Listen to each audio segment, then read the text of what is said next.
Monster City Madhouse, a year-round online store full of Halloween and classic horror shirts, with an emphasis on the vintage look. Use code SAVE10 for 10% off your order. MonsterCityMadhouse.com. Free shipping and financing's available.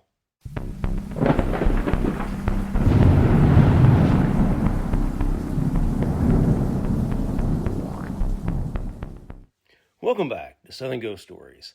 I am the American historian, Alan Searcy. Glad you guys are with me today. Last week I had someone send me a message on Facebook. I got so busy. Cincinnati was just bonkers. It was so crazy. And then I got back home. It was my little boy's birthday. I had family come into town. So I didn't get an episode out last week. Apologize to you guys. But here going forward, try to be more consistent with that. But yeah, Cincinnati, it was fun, a whole lot of fun. I went to Horror Hound. I was selling books out there. It was a really good time. Met some listeners from the podcast. That was always a lot of fun.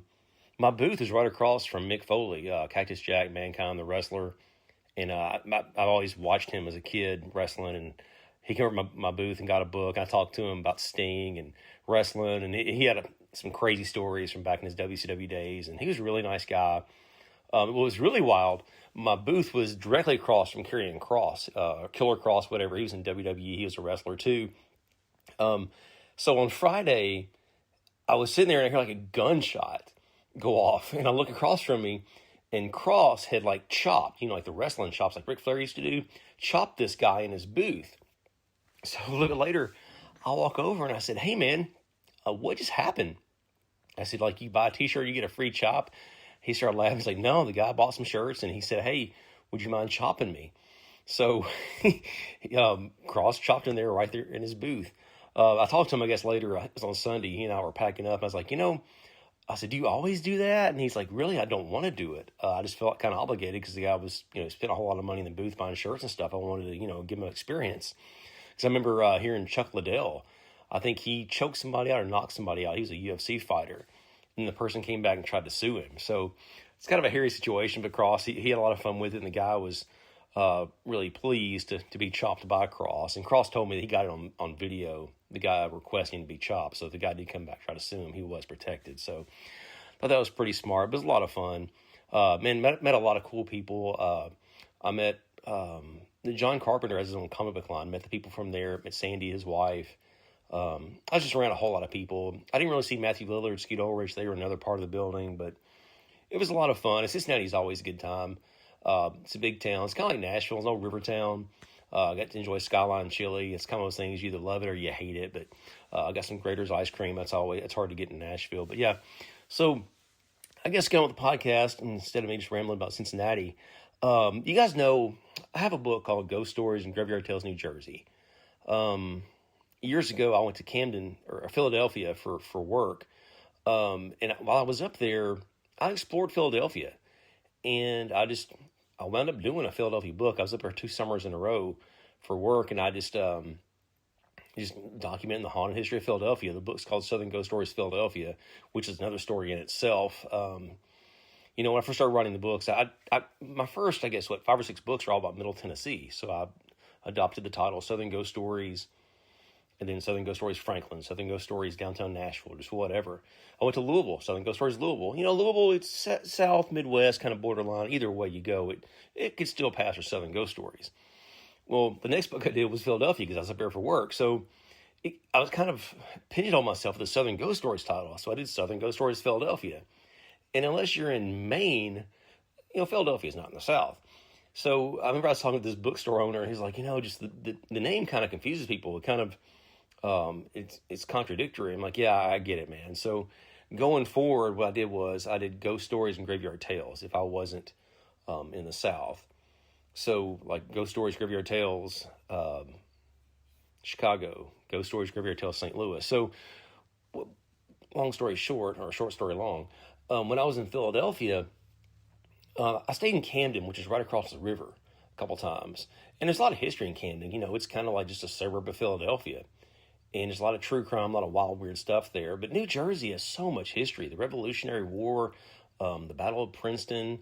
I stayed in a bed and breakfast in Princeton. And it was wild because while I was there, I was searching. They had their family papers in the study, and I went to the study, which is an old room built in the 1700s. And there's this where someone had documented, well, one of the girls was scared to go in this room because of the blood on the floor.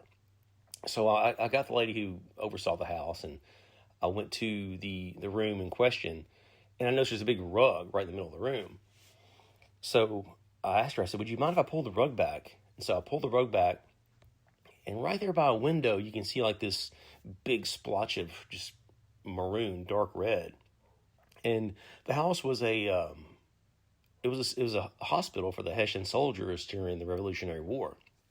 So that was just really cool to see, the blood still on the floor from the 1700s revolution. But yeah, so much history in New Jersey. So I figured, we just do a story about New Jersey today. So when you hear the name Duck Island, you probably think of a wildlife preserve or a quiet fishing spot. But if you lived in Trenton, New Jersey in the late 1930s, that name meant one thing: a death sentence. To be clear, Duck Island, it's not really an island. It's a swampy, marshy peninsula jutting into the Delaware River. Back then, it was thick with reeds, industrial runoff, and a maze of dirt roads that just led to nowhere. It was a perfect place for a young couple to find some privacy in a parked car, like a lover's lane. It was also the perfect place for a predator who didn't want to be found. For 3 years, a figure known as a shotgun stalker turned this marshland into his private hunting ground. He didn't care about money or fame. He just wanted to kill. It's Saturday night, October 1936. A young couple, John and Mary, are parked on a dirt pull-off just a few hundred yards from the riverbank. The wind is coming off the Delaware, shaking the reeds. Suddenly, the glass in the driver's side window, it doesn't shatter. It explodes. 2 rounds of buckshot. No warning. No stand and deliver. John is hit in the shoulder. Mary is peppered with glass and lead. They don't see a face. They don't see a car. They just see a silhouette standing at the edge of the tall grass, holding a long-barreled shotgun. They managed to floor it, and they got to a hospital. But the terror had officially arrived in Trenton. The police treated it as a random crank at first. They were wrong. That was just the warm-up. Over the next 18 months, it happens again and again. The MO is always the same. The stalker never targets people walking. He targets people trapped in metal boxes. He uses the marsh to his advantage. He knows exactly where the lovers' lanes are. He moves through the mud like he was born in it, silent, deliberate. By 1938, the local newspapers are calling him the Duck Island Shotgun Stalker. The panic in Trenton is real. People stop going out after dark. Men start carrying pistols in their glove boxes. The police are doing sweeps of the island. But how do you catch a man who knows every hollow log and every sinkhole in a 1,000-acre swamp? Every time they think they have a lead, another car window is blown out on the other side of the peninsula. Well, the climax comes in the summer of 1939. A car is found idling near the water. Inside is the grim reality of what buckshot does at close range. The community demands blood. The police eventually arrest a local man, a loner who lived near the docks.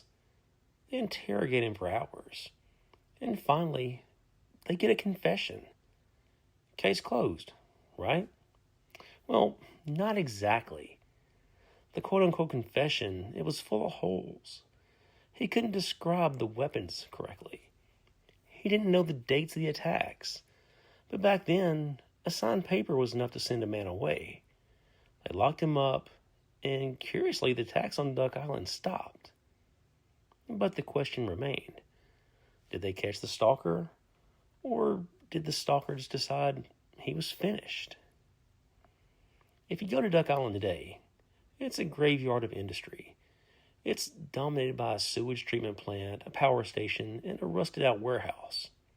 The range is still there, and so is the heavy, humid river air. There are no monuments to the victims.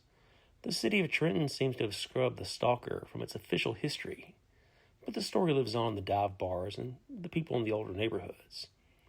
True crime historians still argue over the DNA that was never collected and the witnesses who were too terrified to really speak up.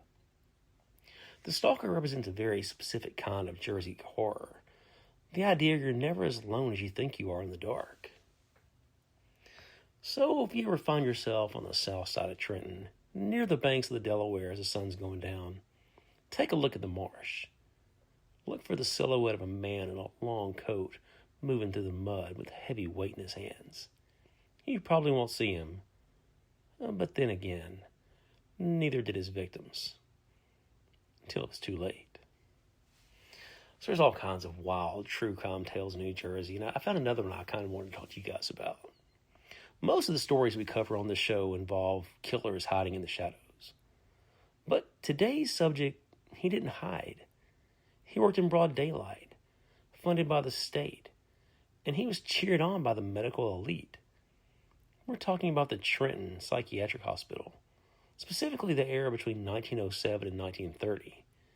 If you were a patient there, your biggest threat wasn't the person in the next bed. It was a man in the white coat at the end of the hallway. Dr. Henry Cotton didn't believe in demons or the vapors. He believed in science. But his brand of science was more violent than any haunting could ever be. To understand this horror, you have to understand Cotton's obsession. He was a protege of the legendary Adolph Meyer at Johns Hopkins. He came to Trenton with a theory called focal sepsis. He argued that mental illness wasn't in the mind. It was a physical infection hidden inside the body. If you were depressed, you had a rotten tooth. If you were schizophrenic, your stomach was infected. His solution was simple, industrial, and brutal. Find the infection, and cut it out. He wasn't just a psychiatrist anymore. He was a self-appointed surgeon who saw the human body as a collection of poisoned parts that needed to be discarded. It started with the teeth. Cotton would line up his patients and pull every single tooth from their gums. No anesthesia in many cases, and certainly no consent. When the patients didn't wake up cured, he didn't question his theory. He just assumed the infection had moved deeper. He moved on to the tonsils. Then he moved to the gut. He began performing these experiments where he removed the entire large intestines, then the stomach, then the spleen. He was essentially gutting people like fish in an attempt to find a cure that it didn't exist. And because these people were committed to a state asylum, they had zero rights. They were his lab rats. And the operating theater, it was a slaughterhouse. And here is the part that hits you in the gut. Cotton claimed an 85% success rate. He wrote papers.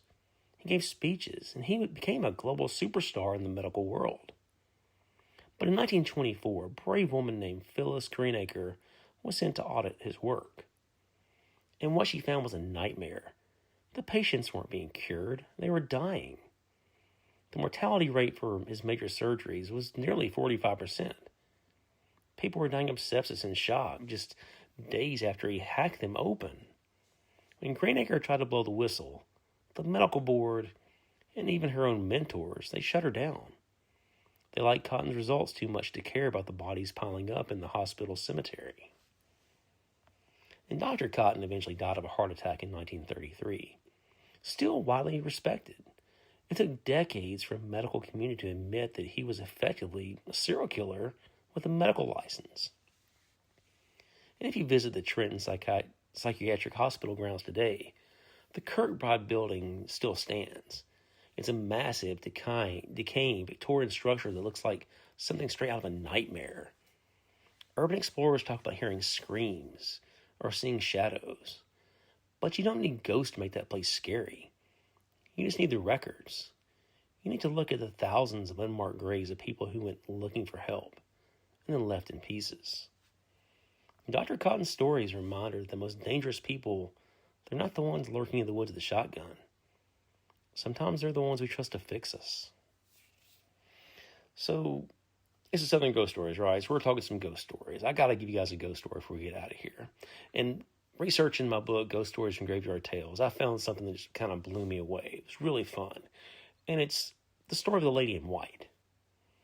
In July 1899, Atlantic City was the undisputed center of the American summer. The boardwalk was packed. The hotels were full. And the local newspapers were obsessed with a woman they called the Masked Bather. She showed up in a blue bathing gown, her face hidden behind a mask, driving the Victorian crowds into a frenzy of gossip. But on July 9th, a sailor from Baltimore named William Malin saw something that made the Masked Bather look like yesterday's news. He wasn't looking for a scandal. He was just standing on young $1 Million Pier at 1 a.m., looking at the black Atlantic when the ocean itself seemed to just open up. William Malin wasn't a man prone to fantasies. He was a sailor, a guy who knew how the water moved. But that night he watched a young woman with long, dark hair in a flowing white dress literally rise out of the surf. She didn't swim, she glided. For 30 yards she hovered over the waves, moving with a grace that no human can manage in a rough tide. Then, as quietly as she appeared, she vanished into the dark. William didn't run to the press. He actually went back to his hotel room and tried to sleep it off. He figured he'd see nothing the next night. He was wrong. At the exact same time the following morning, she rose again. She wasn't just a vision. She was a recurring event. Well, by the third night, William had to know if he was losing his mind. He brought his friend, Bart Hampson, and 2 women, May Russell and Ethel Brown. They sat under a pavilion on the pier, passing the time with ghost stories, probably half joking about the whole thing. The ladies were actually getting bored and wanted to go home. Then at 1 o'clock, a massive wave surged. May Russell saw it first. The Lady in White was back, taking long, quick strides across the top of the ocean, as if the water was solid ground. All 4 of them just stood there, frozen, as she walked the waves before being swallowed back into the depths. Now, it wasn't just a sailor story. There were 3 other witnesses. Well, as you would expect, the news hit the paper in Philadelphia and New England like a lightning bolt. Suddenly, everyone on the boardwalk was seeing her, even the local cops. Some said she danced, others said she ran. The group tried to charter a boat to go out to the exact spot, but the local captains there refused. And these were superstitious men who feared sea witches and bad omens. If a woman was walking on the water, they weren't about to pull their holes near her. Then came the expert, a psychology professor from the University of Chicago named James Stimson happened to be on vacation there. And he told the papers it was simply, he had a name for it. It was called phosphorus bioluminescent algae. He claimed once William told people he saw a woman, their brains, they kind of filled in the blanks. It was a tidy explanation, but it didn't explain why it happened at the exact same time in the same place 3 nights in a row. The professor there, in layman's terms, he saw people, they wanted to see something, so what they were seeing was algae, and the algae glowed in the dark. So, but if they kept seeing the same thing in the same spot, that wouldn't happen. Well, while the professor talked about algae, the locals looked at the records. Years earlier, a woman named Elizabeth Wilson had come to Atlantic City with her fiancé. She went into the water. She hit the undertow, and she was dragged out to sea. Her body was never found. And to the believers, the Lady in White wasn't a trick of the light. It was Elizabeth, still trapped in those currents, trying to make her way back to the boardwalk where she'd last been with her friends and family. Well, by July 13th, the lady stopped appearing. The ghost parties at the hotels, they died down. And the masked bather, who turned out to be a socialite named Elizabeth Fairbanks, took back the headlines. The mystery is over, but the lure was set in stone. The Lady in White became one of those Atlantic City stories that grandparents tell their grandkids when the fog rolls in. Was it a trick of the light? Or was it the soul of a woman lost at sea? Either way, it changed the summer of 1899. And if you find yourself on a pier in Jersey this July, maybe check your watch around 1 o'clock in the morning. You won't see the masked bather, but maybe you might just see something rise from the waves that science can't quite explain. So make sure you guys are following Southern Ghost Stories on Facebook and also Instagram. I did the Q&A a while back, and I'm planning on doing another one here probably in a few more weeks. The new book rolls out April 30th, just a few weeks away. Pistols at Red River. It's Andrew Jackson Doolin the story. It's crazy, actually 2 duels in the book. I mean, it was a wild time to be alive. But thank you guys for tuning in. I'm sorry I didn't get the episode out last week. It was just nuts going to Cincinnati. But if you want some more New Jersey ghost stories, check out the book, Ghost Stories and Graveyard Tales, New Jersey. Leave a review for the show, wherever you listen to this, on Spotify, Apple Podcast. I appreciate you guys. So I'll see you guys back here in a few days. Check out the exclusive shirts from Monster City Madhouse, Gravestone, Rocktober, and Val Halloween. All that and much more at MonsterCityMadhouse.com.